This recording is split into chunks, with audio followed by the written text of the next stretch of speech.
At sila'y magiging isa. Kaya hindi na sila dalawa, kundi isa.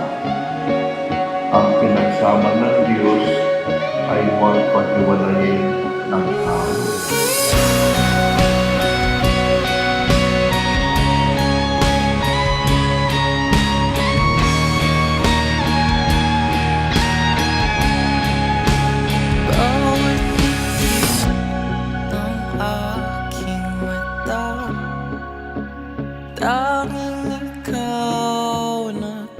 Nalalo ako.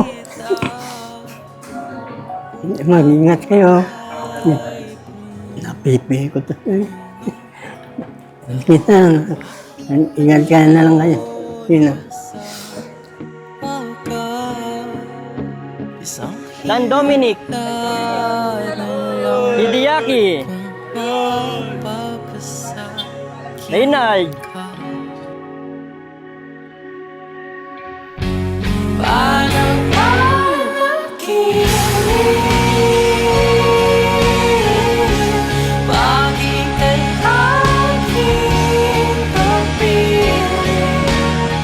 sa ikapagkakamit ng buhay na walang hanggan.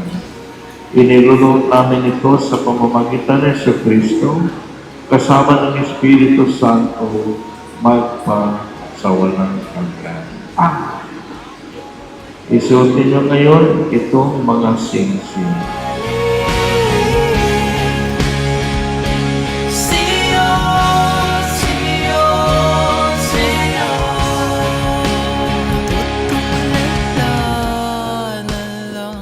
Lagi mong tatandaan na i-center mo lang si God sa inyong pagsasama.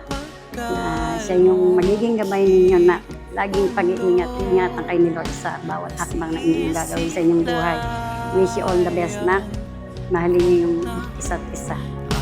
Kinabukasan ko sa'yo, imahinasyon pa rin ba to?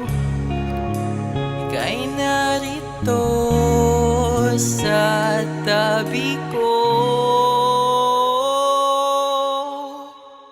parang panaginip. Bakit ang ating kapiling?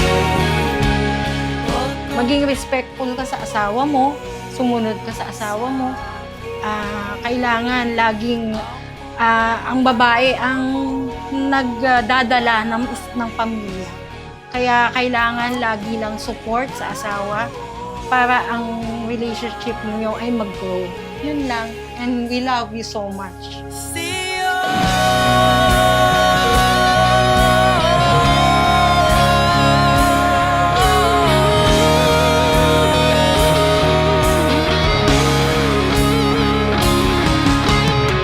Jennifer, and Grabe Rose. Thank you. Thank you, ma. Thank you pa.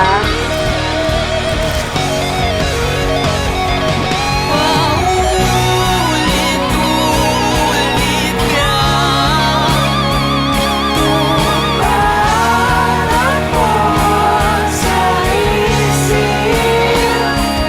Paulit-ulit na lang pinapaan. Ang sabi nila, they develop the art of listening. Marunong makinig sa isa't isa. Yun daw po ang mahalaga sa buhay ng mag-asawa.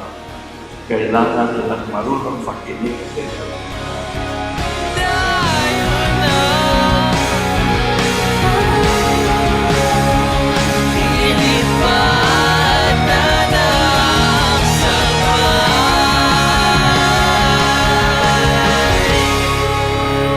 ang nakinig.